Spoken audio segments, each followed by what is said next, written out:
Relieved, Jay Slater's mother revealed that she is haunted by videos showing her son having a wild night the night before he disappeared. She has watched the videos since his untimely demise, and they feature Jay swinging around bare-chested on the Papagayo nightclub dance floor. On June 16, the 19-year-old attended the NRG festivals last night at the Playa de las Americas location in Tenerife with friends. After Jay vanished, videos of him on the packed dance floor, with music playing in the background, were circulated on social media. In one video, Jay could be seen wearing sunglasses on his head as he made his way through a throng of partygoers. In another, the teenager was shown appearing wobbly on his feet and with his shirt hanging over his neck. Debbie Duncan, 56, a distraught mother, claimed that the recordings absolutely haunt her. When Debbie's body was found in a ravine in the rural Diteno National Park on July 15, she was devastated and sobbed as she sat with her eldest son Zach, 24. This was Debbie's first interview after Jay's death. The terrible finding ended a torturous 29-day search that attracted international notice and sent Debbie into a furor that has seen her harassed by ill ghouls nonstop. She acknowledged that he might have used narcotics and mentioned that he enjoyed certain cocktails, such as spiced rum and coke and Disaronno. Obviously, drugs are knocking around at these events and lots of people are taking them, Debbie said to The Sun. I won't deny that there are drugs at such kinds of resorts and that people use drugs at these gatherings, even if I'm not sure if he used drugs that evening. Debbie continued, the videos I've seen absolutely haunt me because I've never ever seen Jay like that before.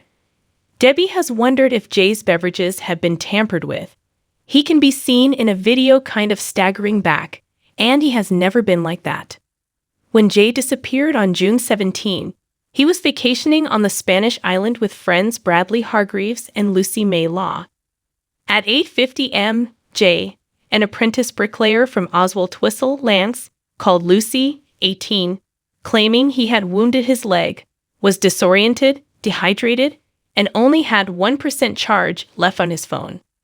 Jay's phone last rang in the rural area of Teno Park, following his perilous 11-hour trek from the Erin in Mascot to his Los Cristianos flat, which is located 25 miles away. At 7:30 a.m., Jay shared a Snapchat photo of himself smoking outside the flat.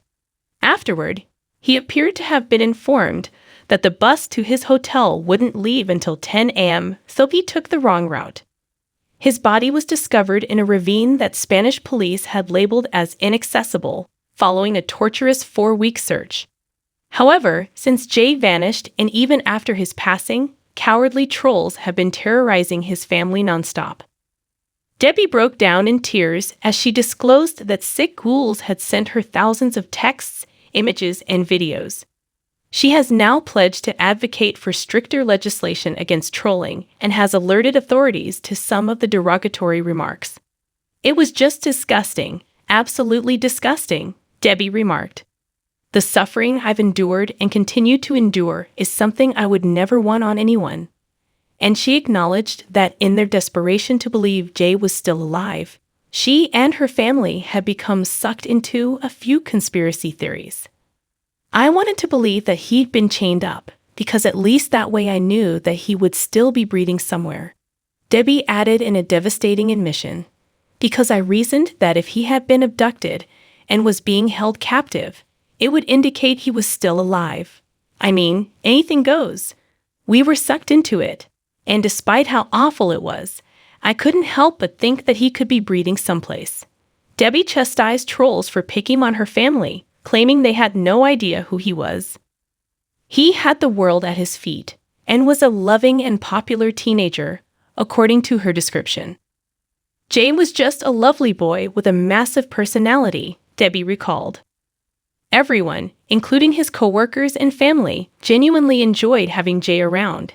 He was the leader of the group and a popular, affectionate man who was constantly grinning and having fun.